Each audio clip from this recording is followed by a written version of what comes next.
I'm good. Good to see you. Good to meet you. Same here. So I want to thank you for taking a few minutes to chat with Taji Mag. I want to say congratulations on the release of your new track, Shine, especially, having the Jack Freeman meet up with the Brian Michael Cox. What was that like for you?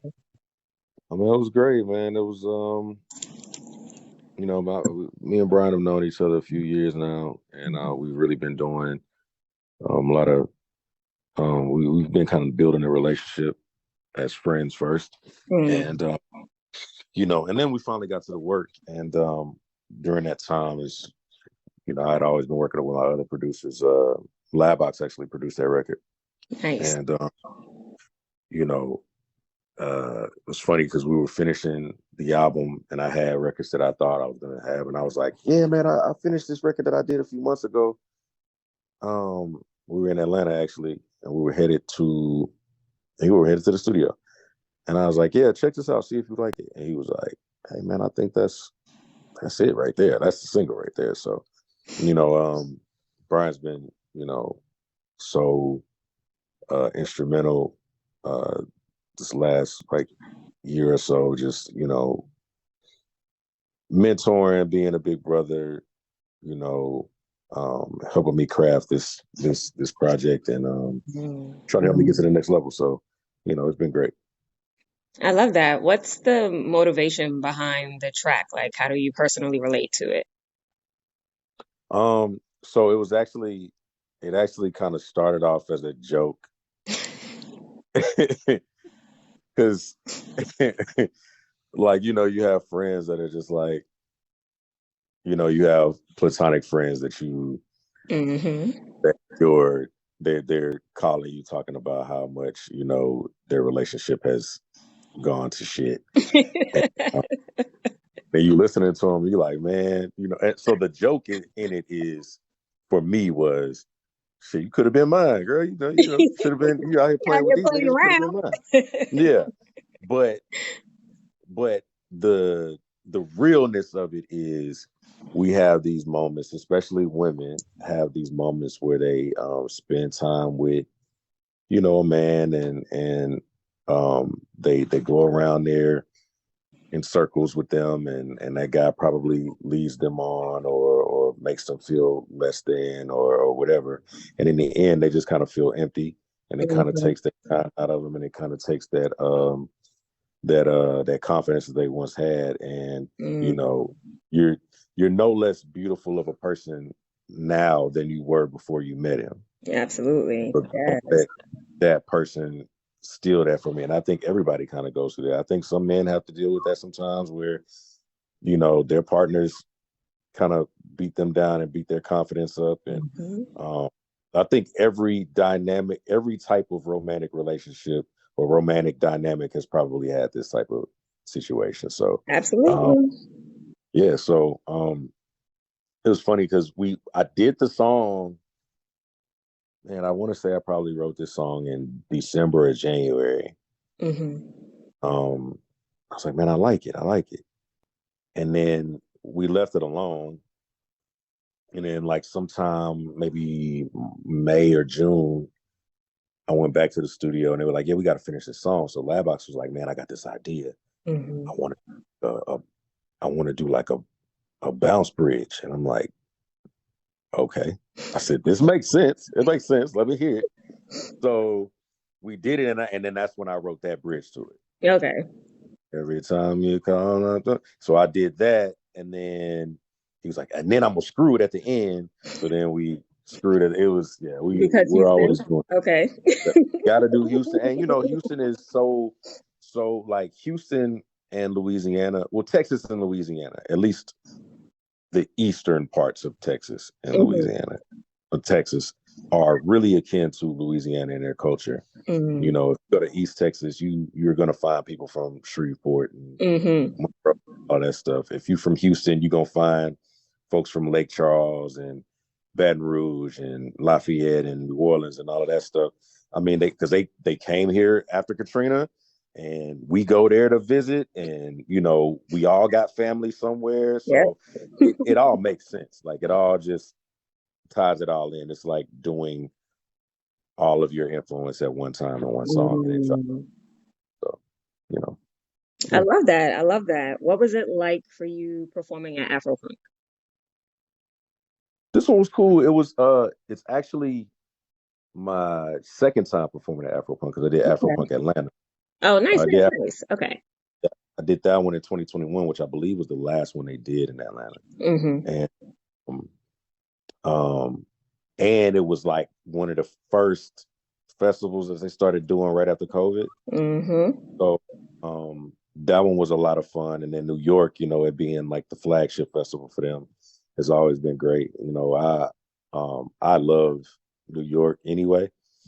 So being in Brooklyn and being able to really, really do a real show in Brooklyn, off the water and all that kind of stuff. It was a beautiful Mm-hmm. so my parents came.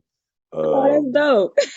yeah, it wasn't nearly as hot in New York as it was in Houston. At the time.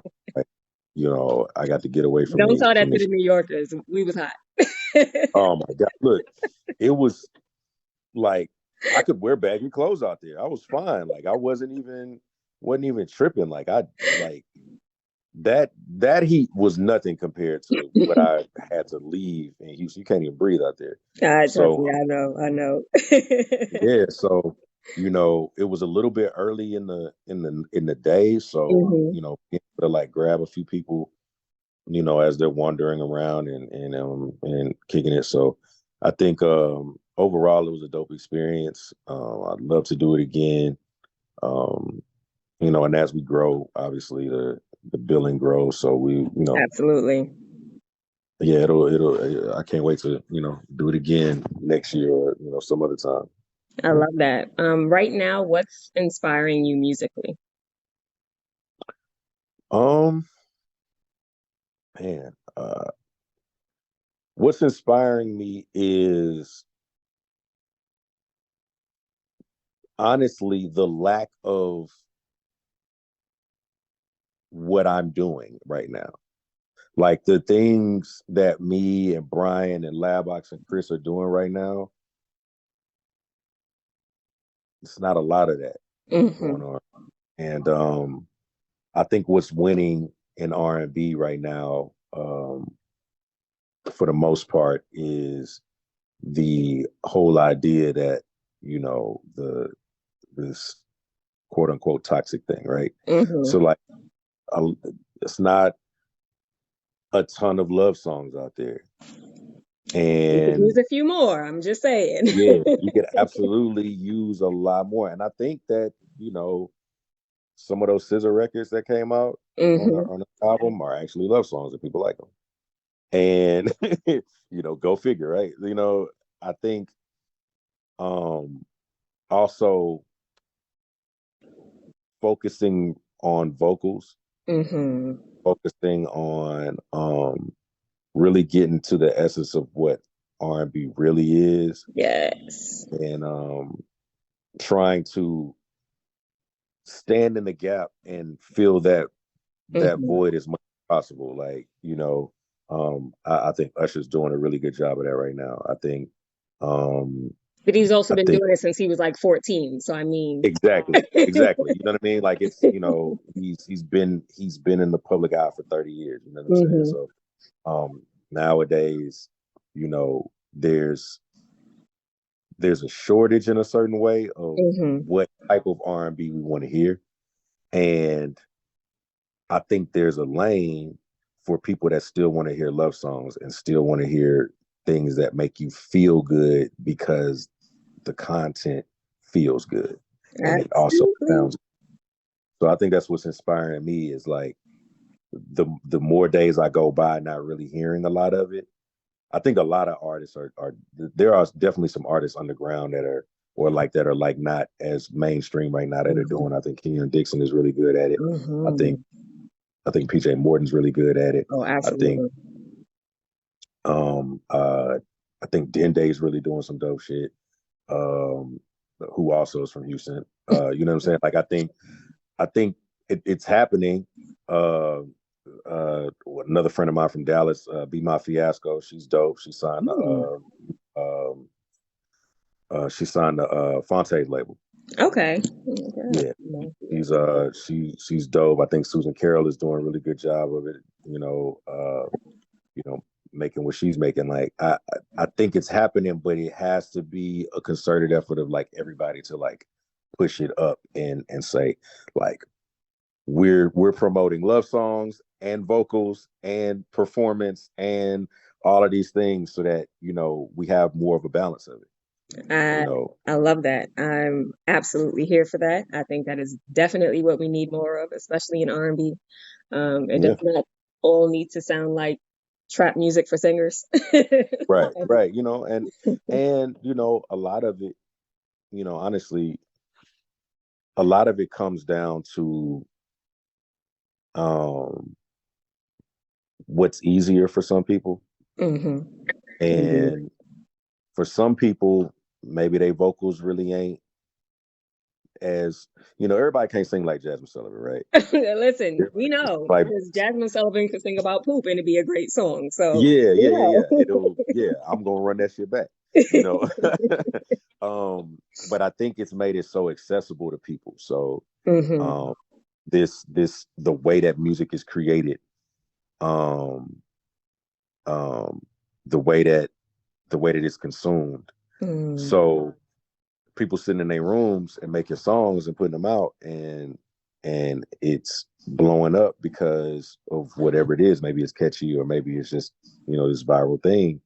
But I think that a lot of people are forgetting. A lot of young artists have kind of skipped the artist development stage of this. For sure. And one of those things is that one of those artist development components is that eventually, if your song gets to where you want it to go, you're gonna have to perform it. And Outside of your room. yeah, like you have to step out of here and like get on stage in front of thousands of people sometimes, Hmm. or maybe even 50 people. You know what I'm saying? And get this record out and sing it for sure. And so there's a lot of components of that. Like there's that R&B is kind of missing right now that Hmm. would make it much stronger if we just actually do it. You know what I'm saying? So Absolutely. Yeah, okay. So thank you. We're going to close out with what we call the manifest zone. So this is where you take the time to speak something that you would like to happen into existence. um we're gonna get this album out. Nina is coming out soon. When it's To be honest, we don't have a set date anymore, but we're gonna get this album out. And it's gonna That's be right. soon. It's Speak not gonna be it. yeah. It's gonna be soon. It's not gonna be 6 months from now. It's gonna be you know it's gonna be very soon. We're gonna go on tour. Yes. However, wherever that happens, it's gonna happen. Um, we're going to have increase on Shine, and we're going to get these. That's right. We got some cool things ahead for Shine. Um, we're gonna we are not going to be in the same place on September 13th, 2024, as we were today. Yes. Where we I are. love that. Yeah, Well, thank you. I just want to thank you for your time and I wish you continued success. I enjoyed this conversation and we will be posting it on our social platforms and we'll be sure to tag you. for sure. Thank you so much. I appreciate it. Thank you for having me. I like your hoodie, by the way. I Oh, gotta thank you. I have yeah, vegan taste, but I'm that's an interesting standpoint. There's some undertones in there, but yeah, Yeah. I feel you. it's on our website. It's one of our hoodies. Okay, for sure. All right. All Thank you right, I so much. appreciate you so much. Thank you. You have a good one. All right, you too.